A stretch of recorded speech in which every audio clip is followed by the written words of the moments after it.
have one very simple question. What's the biggest problem, biggest challenge you are facing right now in your life? The answer to that question, of course, I can't predict. I'm no psychic. But whatever that problem or challenge may be, as long as you define that problem in that manner, so will be the solution.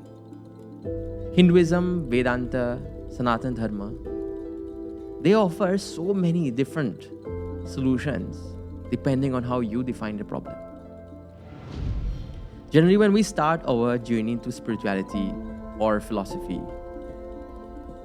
our idea of problem solving is, let me change something around me because that situation, that person, this object in my life is creating disturbance.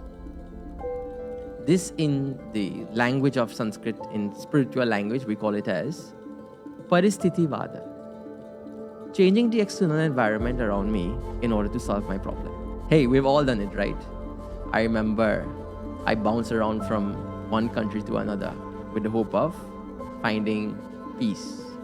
That clearly didn't work out. And we learn along the way that changing the external environment maybe temporarily gives us some solace, some peace, but in the long term doesn't really provide the true solution we were looking for. So we change people, we change the relationships in our lives. We add people, we remove people from our lives. We change our external environments, and we think, I've solved the problem. Sooner or later, with growth, with maturity, we see that maybe the external environment is not the cause of my problems. Maybe I need to change something in my lifestyle. Some action that I'm doing, something that I am contributing to which is causing problems in my life. This newfound solution, when we rise to, this is called as, in the language of Sanskrit, karmavada. Meaning, I am no longer pointing fingers at the external environment in order to solve my problems. So I'm not going to say, well, hey, I'm in West Indies, I'm not comfortable here. If I move to India, I'm going to be happier. That was Paristhiti-vada, changing the external environment around me. Now I'm going to think, if I'm in the karmavada, growth of my life, where I'm solving problems by taking accountability, taking responsibility for all my problems. Saying, a problem is arising in my life because I have done something which is resulting in that problem. Therefore, what should I do? I have to change my activity, change my lifestyle. So I adjust some part of my lifestyle. Is that all there is that Hinduism offers also? Change the way you live, change the way you perform your actions? They take it even one step further. And many of us, especially in this age of mental awareness, mindfulness therapy, we become more and more aware of. Many generations ago, these ideas were considered taboo to talk about. Dealing with non-external factors like, state of mind, mental health, etc. So even this spiritual realm also, this spiritual field, they address how to solve problems at mind level. Meaning, yes, I've tried to change my lifestyle. I've tried to adopt healthy practices in my life. But something is more fundamentally wrong at the mental level. Meaning, I have some mental obstacles because of which I am creating problems for myself. So, spiritual life then brings us to problem solving at level number 3. What is that? Manasthiti. Manasthiti means dealing with the state of mind. Manasthiti-vada. So now, instead of external world changing the external world around me, instead of changing my lifestyle, changing the way I live, now I'm going to change my mindset. So the way I think, what I choose to entertain in my mind, the type of thoughts that I entertain. So many sense organs are there. We go on inputting so many, experiences from the world. All those impressions are stored in our mind, and we then project that same impression upon the world again. It's like, for the very first time, let's say you ate chocolate. The first time you take a bite, it's sweet. And you enjoy that experience of eating that chocolate. Then anywhere you go, if you see a chocolate shop or a candy shop, what's the first thought that's going to come into your mind? Well, last time I ate chocolate, it gave me joy. Therefore, if I eat chocolate again, it'll give me more joy, or it'll give me another additional quantity of joy. So this idea of the world creating impressions on our mind, and our mind once again projecting those same impressions on the world. This trap is recognized by the philosophers and the spiritual seekers and teachers to be an area of problem solving, changing your mindset. And for 99.99% of people on the spiritual path, this much seems to suffice as a means of solving their problems. However, when you come to the Vedic, deeper philosophical ideas of the real problem or fundamental problem behind all problems, we've dealt with all problems, secondary problems, this external environment around us, the actions and lifestyle that we have, the mindset that we entertain. But these are all secondary problems.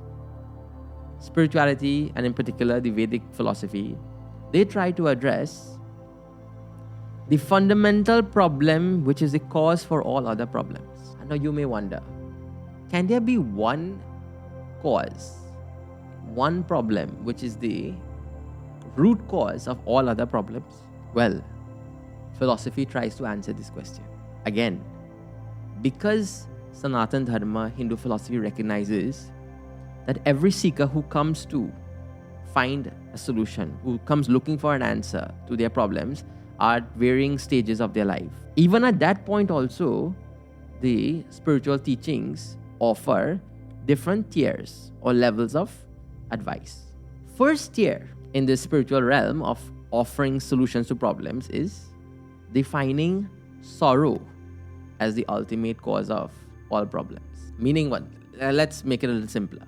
Any problem I have can be dissected into a very simple diagnosis: sorrow. Take any challenge you've ever faced in your life. So I'll give a personal example. I remember when I was growing up and I got diagnosed with a very serious health condition. And as a child, you love playing sports. You love, running on that field and spending hours and hours outside playing football, cricket, etc. And when I was diagnosed with a certain health condition, I was told that now you have to be very careful when you are playing sports. You have to limit the amount of time you do certain activities. And immediately, I was jolted by that, that diagnosis, and then I had to change my lifestyle in so many ways, etc. But fundamentally, was that the problem? Was the problem not playing sports? The problem is the sorrow that arises from not playing with my friends, football, cricket, etc.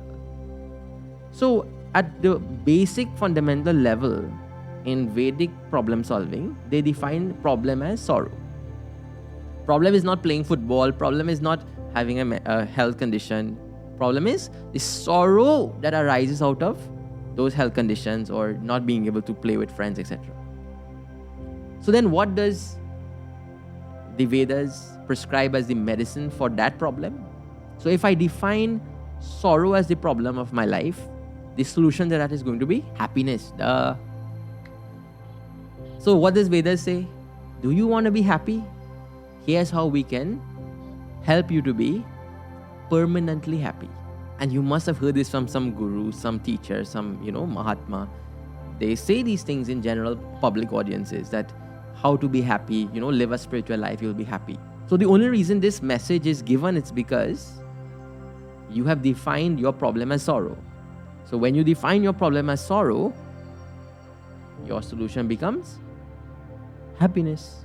So many teachers of the Vedic philosophy, Vedic traditions, they say, we have the answer to how you can be permanently happy all the time. However, just as we mentioned earlier, this is only the first level of problem solving for those who come to spiritual life. Second level now becomes bringing in a much deeper Vedic perspective, which is adding the concept of karma siddhanta, or the law of karma.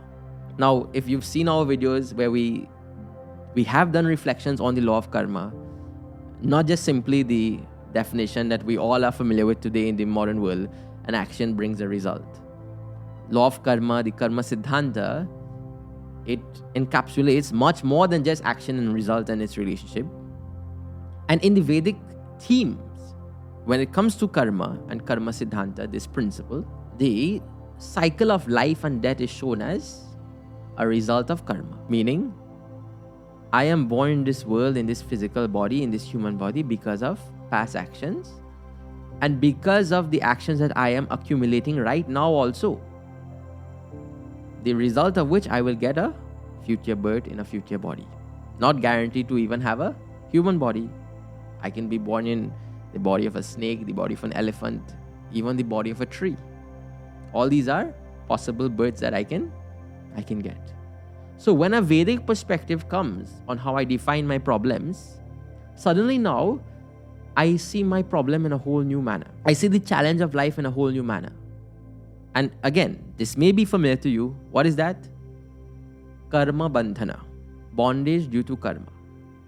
So generally what people say, hey, if you want to be free from rebirth, from the cycle of birth and death, do this, do that. I'm sure your parents, if you're a young person listening here, I'm sure your parents, have somewhere or in some form have done puja or prayers or some type of ritual offering with the idea that, oh Lord, may I not be born in this world again. This world is, full of suffering. How can I be free of rebirth, etc.? This is, of course, expressed in many bhajans, many kirtans, many, hymns in Hinduism and Hindu philosophy. Again, another level of how you define a problem, and therefore the solution offered is a concept, again, familiar to all of us, moksha, liberation. So liberation comes into the picture when what? When I defined my problem as bondage due to karma, rebirth. So if I see my problem, my fundamental problem as rebirth, suddenly my solution becomes liberation from birth and death, moksha. Guess what? This is not even the final piece of advice, final level of teaching that the Vedas have to offer. Vedas take it one more step also. A very complicated step for most seekers on the spiritual path to jump to. There isn't a teaching, a philosophical ideology which defines the fundamental problem, or you can say the root cause of all problems in a very subtle manner. And that is, not knowing who I am leads to all problems. In Sanskrit, it is called Atma Ajnanam. Atma means I, Ajnana means ignorance. Not knowing who I am leads to all problems. Now you may think, in my day-to-day life, I may not have enough money to support myself, or I may be having some health condition, or my loved ones may be going through some trouble, some difficulty, and I am not able to, be of assistance. So many challenges we all are going through in some form or fashion. How is not knowing myself the cause of all problems? This is going to get into a deep-seated, deep-rooted analysis, which in this video we will not dive into, but briefly if we'll just touch on that idea. The subtlest teaching of how a problem is diagnosed in the scriptures, in the Shastra, the Vedas, they say that because I don't know who I am, I take myself to be who I am not. I'll repeat that line again.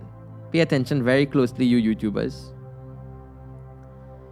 Because I don't know who I am, I take myself to be who I am not. Let's take an example. Maybe we'll try to encapsulate the message here with a simple example.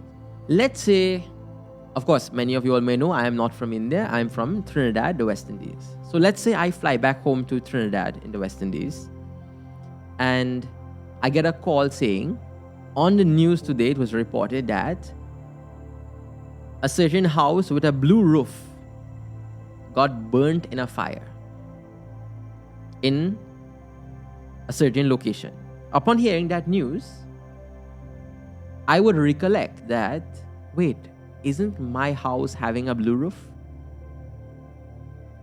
Now, the moment I think that it is my house that has been burnt by that fire, what is going to happen? Am I going to stay calm when that thought arises that, wait, a blue house got burned down in the fire in that location where I live or where I'm from, will I stay calm? Immediately, what is going to be my first thought? I'm going to panic because I think my house got burned down. Now, 45 minutes later, when I finally reach my home and I realize that, wait a minute, the house with the blue roof that got burned down is not my house. It's in another street in another person's surrounding, another area. In that place only, the house got burned down. It wasn't my house. Suddenly, would there not be a wave of relief? Why? House got burned down, correct? But my house didn't get burned down. That brought relief. When I took that house, when I heard that news the first time and I took that house to be my house, identifying the burnt house as my house, I suffered in that moment. I panicked in that moment.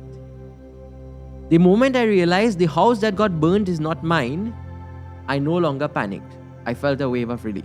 In the same way, the Vedas, at the highest level, they prescribe this solution.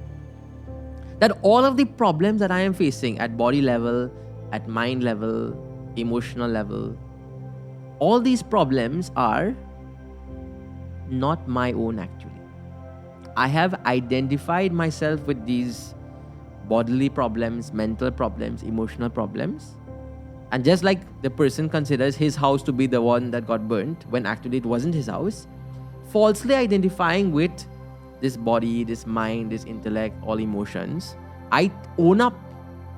I suffer the consequences of owning up this body and its problems, the mind and its problems, etc. So that subtle solution offered by the Vedas and Vedic philosophy asks such a seeker to recognize who they truly are and understand also who they are not. This vichara, this thinking, this reflection can go on and on. Of course, we can't cover such ideas in a short video like this.